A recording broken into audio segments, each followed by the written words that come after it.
Students, अब हम question number 6 को सॉल्व करेंगे। क्वेश्चन नंबर 6 में लिखा हुआ है कि x, y, z के मान ज्ञात कीजिए और जहां पर आपको दो अवयव एक दूसरे के बराबर दिए गए हैं। डियर स्टूडेंट्स, जब दो अवयव एक दूसरे के बराबर दिए होते हैं तो वहां उसका मतलब होता है कि पहले अवयव का पहला अवयव दूसरे अवयव के पहले अवयव के बराबर होगा। तो बच्चों यहाँ पर 4 बराबर होगा y के, 3 बराबर होगा z के, x बराबर होगा 1 के, 5 बराबर होगा 5 के। तो देखिए बच्चों, अब हम बहुत आसान तरीके से x, y और z के मान यहाँ से ज्ञात कर सकते हैं। तो देखिए, जब हम 4 को बराबर y के करेंगे तो यहाँ से y की वैल्यू 4 निकल कर आ जाएगी। इसी प्रकार से जब आप 3 को z के बराबर करेंगे तो यहाँ से z की वैल्यू 3 निकल कर आ जाएगी। तो बच्चों आप देख सकते हैं यहाँ y की वैल्यू 4 निकल कर आ गई है और यहाँ z की वैल्यू 3 निकल कर आ गई है। उसी प्रकार से जब आप x को 1 के बराबर लिखेंगे तो यहाँ पर x की वैल्यू आपकी 1 निकल कर आ जाएगी। तो बच्चों, क्वेश्चन नंबर 6 के पहले पार्ट में हमको x, y और z की वैल्यू निकालनी थी, तो यहाँ पर x, y और z की वैल्यू निकल कर आ गई है। तो चलिए बच्चों, अब हम क्वेश्चन नंबर 6 का सेकंड पार्ट सॉल्व करते हैं। क्वेश्चन नंबर 6 के सेकंड पार्ट में हमको दिया गया है कि x plus y 2 5 plus z x y, ये जो अवयव है ये इस अवयव के बराबर आपको दिया गया है। तो देखिए बच्चों, सबसे पहले आपको पहला एलिमेंट इस पहले एलिमेंट के बराबर करना है। ये हो जाएगा आपका x प्लस वाई बराबर 6 और आप इसको समीकरण नंबर 1 लेट कर लेंगे। उसी प्रकार से जब आप यहाँ से 5 प्लस जेड को 5 के बराबर रखेंगे तो यहाँ हो जाएगा आपका 5 plus z is equal to 5। Dear students, जब आप इस 5 को उठाकर इस वाले 5 के साइड ले जाएंगे तो यहाँ हो जाएगा आपका z is equal to 5 minus 5 और 5 में से 5 को जब आप माइनस कर देंगे तो यहाँ से z की जो वैल्यू है आपकी वो 0 निकल कर आ जाएगी। चलिए स्टूडेंट्स, अब हम इस अवयव को 8 के बराबर लिखेंगे। तो यहाँ आपका हो जाएगा कि x y बराबर 8 और आप इसको समीकरण नंबर 2 लेट कर लेंगे। डियर स्टूडेंट्स, अब आपको समीकरण नंबर 1 और समीकरण नंबर 2 की सहायता से आपको x और y के मान निकालने हैं। तो आप समीकरण नंबर 1 से समीकरण 1 से आप x का मान फाइंड कर लेंगे। देखिए आप किस प्रकार कर सकते हैं इसको। तो ये हो जाएगा आपका x plus y is equal to 6, ये समीकरण नंबर 1 आपको दी है। आप यहाँ से x का मान निकालेंगे तो यहाँ हो जाएगा आपका 6 माइनस का y और इसको आप समीकरण नंबर 3 लेट कर लेंगे। ये जो आपने x का मान निकाला है ये x का मान आप समीकरण नंबर 2 में पुट कर देंगे। तो x का मान समीकरण 3 से समीकरण 2 में रखने पर, तो जब आप x की वैल्यू 6 माइनस का y समीकरण नंबर 2 में पुट करेंगे तो यहाँ हो जाएगा x की जगह पर आ जाएगा 6 माइनस का y और y इज इक्वल टू ये आपका 8 हो जाएगा। अब आप इस y की मल्टीप्लाई इस ब्रैकेट के अंदर कर देंगे तो ये हो जाएगा 6y माइनस वाई की पावर 2 इज इक्वल टू 8। इन दोनों पदों का जब आप पक्षांतर कर लेंगे तो ये आपका माइनस वाई की पावर 2 इधर जाकर प्लस हो जाएगा तो ये हो जाएगा y की पावर 2 और ये 6y इधर जाके माइनस हो जाएगा, तो ये हो जाएगा 6y प्लस का 8 इज इक्वल टू 0। बच्चों अब आप देख सकते हैं कि यहाँ पर ये आपकी एक द्विघात समीकरण बन गई है। अब हम इस द्विघात समीकरण को सोल्व करके y के मान निकालेंगे। तो देखिए डियर स्टूडेंट्स, आप लिखेंगे y की पावर 2 माइनस, आपको ऐसे फैक्टर करने हैं कि मल्टीप्लाई करने पर 8 और प्लस करने पर 6 आना चाहिए। तो यहाँ पर आप लिखेंगे 4 plus 2 y is equal to 8। तो ये हो जाएगा आपका y की पावर 2 माइनस का 4y माइनस का 2 प्लस का 8 इज इक्वल टू 0। तो यहाँ से आप y कॉमन ले लेंगे, तो ये हो जाएगा y माइनस का 4, और यहाँ से आप 2 कॉमन ले लेंगे, तो यहाँ से हो जाएगा y माइनस का 2 4 ज़ा 8, तो यहाँ पर 4 बचेगा। तो यहाँ हो जाएगा आपका y माइनस का 4 और y माइनस का 2 इज इक्वल टू 0। बच्चों ये द्विघात समीकरण आपने कक्षा 10 में सोल्व करनी सीखी होंगी, तो मैं इसको जल्दी जल्दी कर देता हूँ।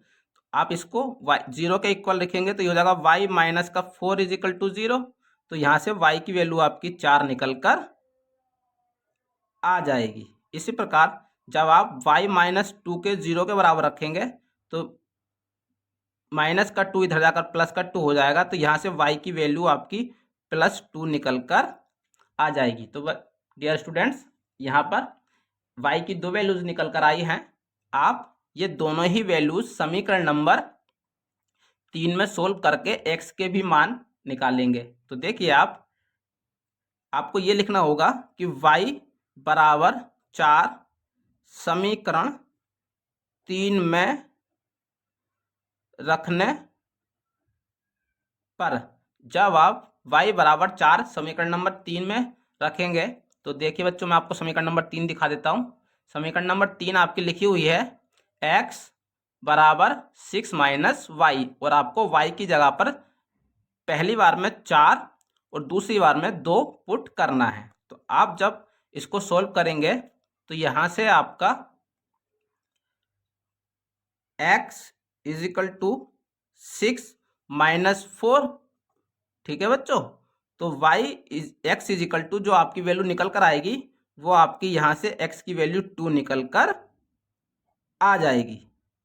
इसी प्रकार जब आप y is equal to 2 put करेंगे, तो y इज इक्वल टू 2 समीकरण 3 में रखने पर, जब आप y इज इक्वल टू 2 समीकरण नंबर 3 में रखेंगे, तो यहाँ से x is equal to 6 minus 2, तो यहाँ से x की जो दूसरी वैल्यू निकल कर आएगी वो आपकी +4 निकल कर आ जाएगी। तो आप देख सकते हैं बच्चों, यहाँ से हमने x की भी वैल्यू और y की वैल्यूज हमने यहाँ से निकाल ली हैं।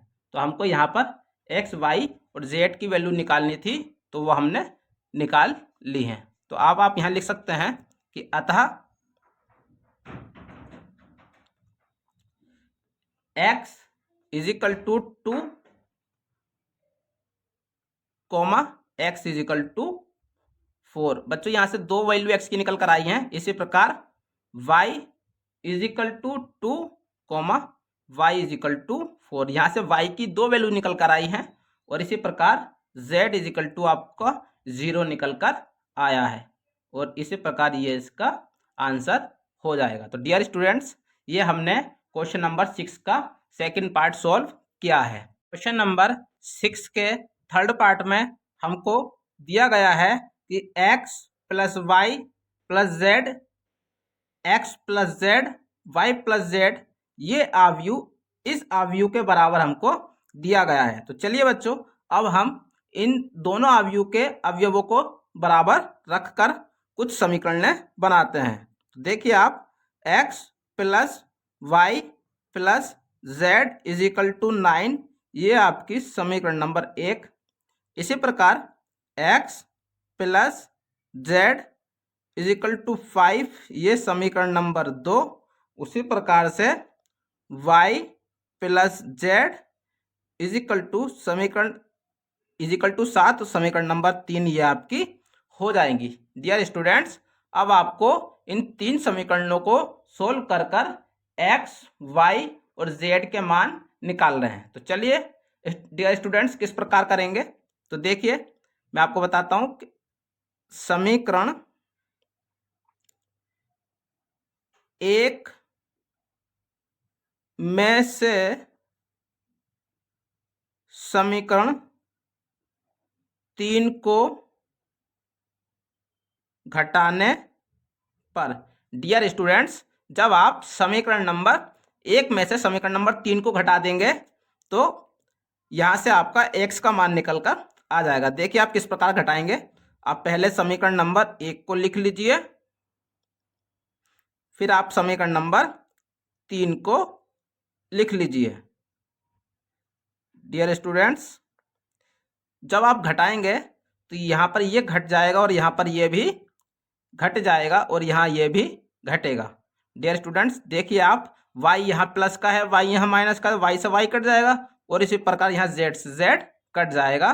तो यहाँ पर x इज इक्वल टू, जो x आपका ये बचा हुआ है, x इज इक्वल टू 9 में से जब आप 7 को माइनस करेंगे तो यहाँ से x की वैल्यू 2 निकल कर आ जाएगी। डियर स्टूडेंट्स, अब ये जो x की वैल्यू 2 निकल कर आई है, इस आप वैल्यू को समीकरण नंबर 2 में पुट कर देंगे तो z का मान आसानी से निकल कर आ जाएगा।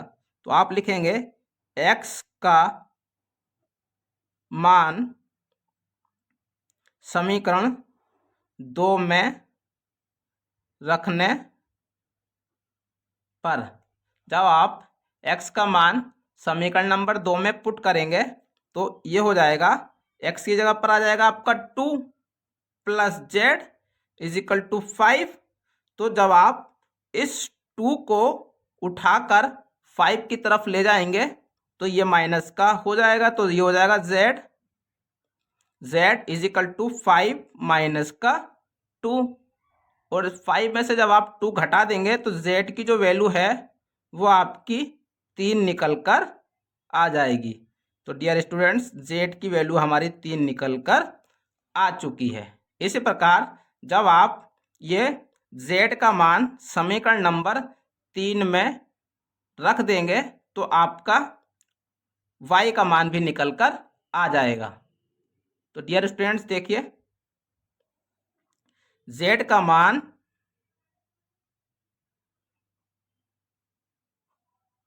समीकरण 3 में रखने पर, जब आप z का मान समीकरण नंबर 3 में पुट करेंगे तो ये हो जाएगा आपका y plus 3 is equal to 7।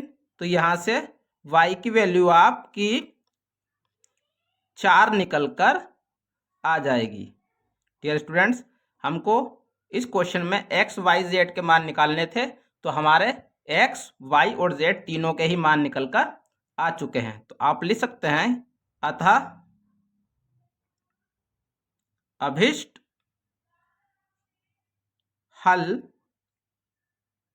x बराबर 2, y बराबर 4, z बराबर 3 निकल कर आए हैं। डियर स्टूडेंट्स, क्वेश्चन नंबर 6 को हमने सोल्व कर लिया है। 6 के तीनों ही पार्ट हमने सोल्व कर लिए हैं। अब हम क्वेश्चन नंबर 7 को सोल्व करेंगे। डियर स्टूडेंट्स, क्वेश्चन नंबर 7 में हमको दिया गया है कि 2 अवयव हमको बराबर दिए गए हैं और हमको a, b, c, d के मान ज्ञात करने हैं। तो चलिए स्टूडेंट्स, यहाँ पर हम दोनों अवयवों को बराबर कर कर कुछ समीकरणों का निर्माण करेंगे। तो ये हो जाएगा आपका a minus b is equal to -1 समीकरण नंबर 1। उसी प्रकार से जब इस अवयव को आप इसके बराबर रखेंगे तो ये हो जाएगा आपका 2a प्लस c बराबर 5 समीकरण नंबर 2। उसी प्रकार से 2a minus b is equal to 0 समीकरण नंबर 3। इसी प्रकार 3c plus d is equal to 13 समीकरण नंबर 4। डियर स्टूडेंट्स, यहाँ पर आप देख रहे हैं हमने 4 समीकरणों को बना लिया है। अब हम इन 4 समीकरणों की सहायता से ए बी सी डी के मान ज्ञात करेंगे। तो सर्वप्रथम आप समीकरण 3 में से समीकरण 1 को घटाने पर, सर्वप्रथम आप समीकरण नंबर 3 में से समीकरण नंबर 1 को घटा देंगे। तो डियर स्टूडेंट्स, समीकरण नंबर 3 को आप लिख लीजिए पहले, फिर आप समीकरण नंबर 1 को लिख लीजिए और फिर आप इन दोनों को आपस में घटा दीजिए। तो डियर स्टूडेंट, जब आप घटाएंगे तो यहाँ माइनस, लेकिन इस माइनस की वजह से ये चिन्ह प्लस का हो जाएगा और यहाँ पर भी इस माइनस की वजह से ये चिन्ह प्लस का हो जाएगा। डियर स्टूडेंट्स, यहाँ पर b से b कट जाएगा, तो यहाँ 2a में से जब आप एक a घटा देंगे तो यहाँ से a की जो वैल्यू है वो आपकी प्लस का 1 निकल कर आ जाएगी। तो यहाँ से आपकी x की a की वैल्यू प्लस 1 निकल कर आ गई है।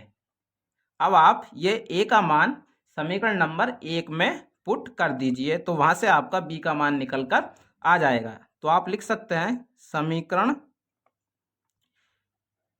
1 में a का मान रखने पर, डियर स्टूडेंट्स, जब आप a इज इक्वल टू 1 समीकरण नंबर 1 में पुट करेंगे तो ये हो जाएगा 1 minus b is equal to -1, और आप इस 1 को उठाकर इधर ले जाएंगे तो ये वाला 1 भी आपका माइनस का हो जाएगा।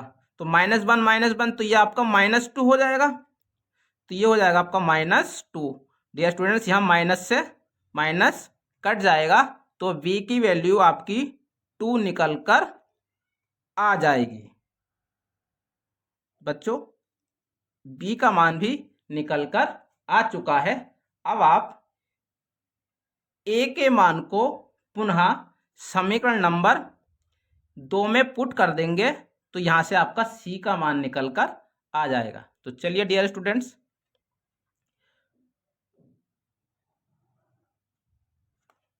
आप लिखेंगे समीकरण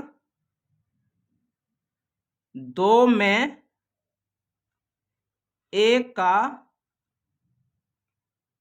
मान रखने पर, जब आप समीकरण नंबर 2 में a का मान रखेंगे तो ये हो जाएगा आपका 2 plus 2a plus c is equal to 5। ये आपकी समीकरण नंबर 2 दी गई है। डियर स्टूडेंट, जब आप a की जगह पर 1 पुट कर देंगे तो ये हो जाएगा आपका 2 गुणा 1 plus c is equal to 5। तो ये हो जाएगा आपका 2 plus c is equal to 5। आप 2 को उठाकर 5 की तरफ ले जाएंगे तो ये हो जाएगा 5 माइनस का 2, तो c की वैल्यू आपकी 3 निकल कर आ जाएगी। तो डियर स्टूडेंट्स, c की वैल्यू आपकी 3 निकल कर आ चुकी है। अब आप इस c की वैल्यू को समीकरण नंबर 4 में पुट कर दीजिए। तो c का मान समीकरण 4 में रखने पर, जब आप c का मान समीकरण नंबर 4 में पुट करेंगे तो ये हो जाएगा, देखिए पहले मैं आपकी समीकरण नंबर 4 लिख देता हूं। समीकरण 4 है आपकी 3c प्लस का d is equal to 13। c की जगह पे आपको 3 लिखना है तो 3 इंटू 3 ये हो जाएगा plus c d is equal to 13। 3 तिया 9 प्लस का d इज इक्वल टू 13। आप 9 को 13 की तरफ ले जाएंगे तो d इज इक्वल टू हो जाएगा आपका 13 माइनस का 9। तो d इज इक्वल टू आपकी 4 वैल्यू निकल कर आ जाएगी। तो डियर स्टूडेंट्स, हमको a b c d के मान निकालने थे, तो आप देख सकते हैं कि यहाँ पर a b और c d चारों के ही मान निकल के आ चुके हैं। तो अब आप लिख सकते हैं कि अतः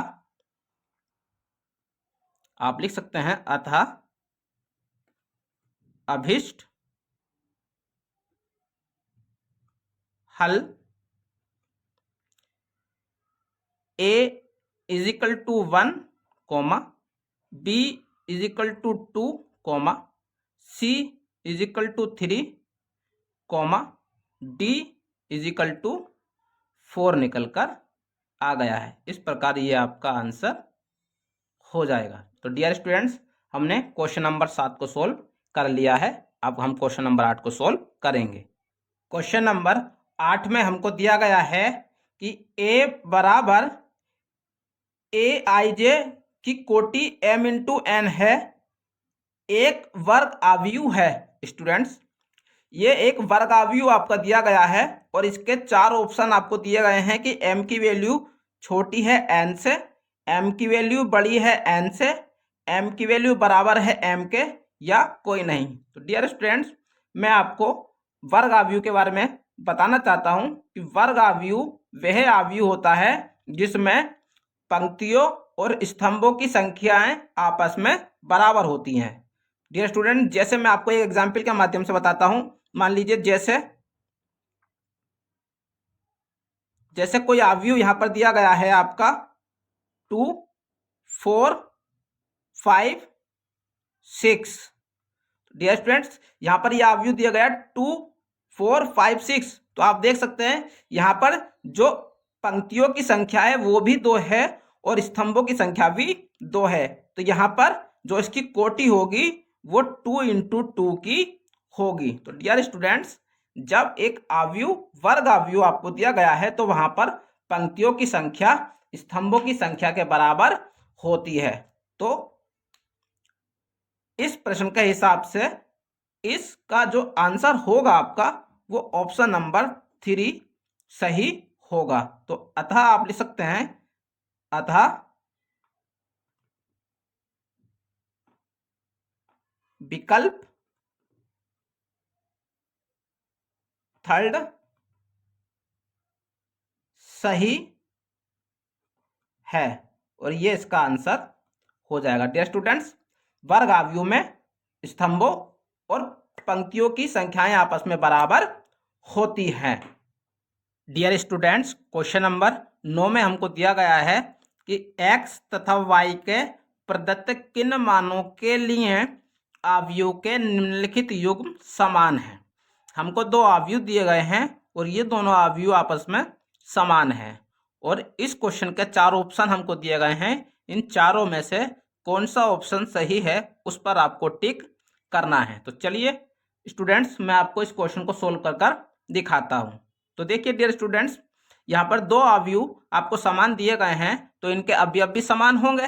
तो पहला अवयव पहले अवयव के बराबर हम रखेंगे। तो ये हो जाएगा आपका 3x plus 7 is equal to 0। यहाँ से आप x का मान निकाल सकते हैं। तो x की वैल्यू हो जाएगी आपकी, 7 को उठाकर आप इस साइड ले जाएंगे तो ये माइनस का 7 हो जाएगा। तो x की वैल्यू आपकी माइनस का 7/3 निकल कर आ जाएगी। तो x का आपका मान निकल कर आ चुका है। इसी प्रकार से अब आप y की वैल्यू निकाल लीजिए। जब आप यहाँ से इस दूसरे एलिमेंट को इस दूसरे एलिमेंट के बराबर लिखेंगे तो ये हो जाएगा आपका y माइनस का 2 इज इक्वल टू 5। तो y की जो वैल्यू है वो आपकी प्लस की 7 निकल कर आ जाएगी। तो डियर स्टूडेंट्स, यहाँ से x और y के मान निकाल चुके हैं। अब आप सभी एलिमेंट्स को बराबर रखेंगे तो y प्लस 1 को जब आप 8 के बराबर रखेंगे तो ये हो जाएगा y प्लस का 1 इज इक्वल टू 8। 1 को उठाकर आप 8 की तरफ ले जाएंगे तो माइनस का हो जाएगा। तो y की वैल्यू यहाँ से 7 निकल कर आ जाएगी। उसी प्रकार से जब आप चौथे वाले एलिमेंट को बराबर रखेंगे तो यहाँ हो जाएगा 2 माइनस का 3x इज इक्वल टू 4। तो 2 को उठाकर आप 4 की साइड ले जाएंगे तो यहाँ से आपका 4 माइनस का 2 हो जाएगा। तो ये हो जाएगा आपका 3x इज इक्वल टू आपका 2। तो यहाँ से x की जो वैल्यू निकल कर आएगी आपकी वो 2/-3 निकल कर आ जाएगी। डियर स्टूडेंट्स, आप देख सकते हैं जब हमने इसको सोल्व किया तो यहाँ से जो ऐसी यहाँ पर x का मान निकल कर आया है माइनस का 7/3। और यहाँ x का मान निकल कर आया है 2/-3। तो ऐसी कंडीशन में आप लिख सकते हैं यहाँ पर x और y के मान ज्ञात करना संभव नहीं है। तो इस प्रश्न के हिसाब से इसका जो विकल्प नंबर बी सही होगा। तो आप लिख सकते हैं अतः विकल्प बी सही है। यह आपका आंसर हो जाएगा। ऐसा इसलिए हुआ है क्योंकि यहां पर x के मान बराबर नहीं आए हैं। क्वेश्चन नंबर 10 में हमको दिया गया है कि 3x3 कोटि के ऐसे अवयवों की कुल कितनी संख्या होगी जिनकी प्रत्येक प्रविष्टि 0 या 1 है। तो डियर स्टूडेंट्स, मैं आपको इस प्रश्न को कर दिखाता हूं। इस प्रश्न के हिसाब से यहाँ 4 ऑप्शन दिए गए हैं, तो कौन सा ऑप्शन सही है मैं आपको बताऊंगा। देखिए, यहां पर जो कोटि हमको दी गई है वो 3x3 दी गई है। तो आप लिखिए अवयव की कोटि 3x3 है। डियर स्टूडेंट्स, जब अवयव की कोटि 3x3 दी गई है तो अवयव में जो अवयवों की संख्या होगी वो कितनी होगी। तो जब आप 3 की मल्टीप्लाई कर देंगे तो यहाँ से आपकी अवयवों की जो संख्या है वो 3x3 = 9 निकल कर आ जाएगी। और क्योंकि हमको दिया गया है कि जो प्रविष्टियां हैं वो 0 और 1 के अलावा कुछ नहीं होनी चाहिए, तो आप यहाँ लिखेंगे दिया है प्रविष्टियां 0 या 1 हो तो कुल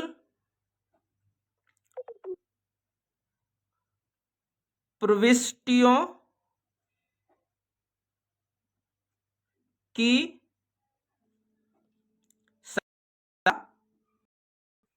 बराबर, आप इसको 2 के रूप में लिखेंगे। तो ये हो जाएगा 2⁹ को जब आप 2⁹ यहाँ पर लिखा हुआ है, जब आप 2 को 9 बार लिखेंगे और उसकी मल्टीप्लाई करेंगे तो यहाँ से 512 निकल कर आएगा। तो डियर स्टूडेंट्स, इसका जो आंसर है वो 512 निकल कर आया है। प्रश्न के हिसाब से आपका ऑप्शन नंबर डी सही होगा। तो आप लिख सकते हैं अतः विकल्प डी सही है। डियर स्टूडेंट्स, अगर आपको वीडियो अच्छी लगी हो तो वीडियो को लाइक कीजिए, चैनल को सब्सक्राइब कीजिए और बेल आइकन को जरूर प्रेस कीजिए ताकि हमारी आने वाली हर वीडियो की नोटिफिकेशन आपको मिलती रहे। डियर स्टूडेंट्स, इसी के साथ ये एक्सरसाइज समाप्त हो चुकी है। मिलते हैं अगली एक्सरसाइज के लिए, तब तक के लिए गुड बाय।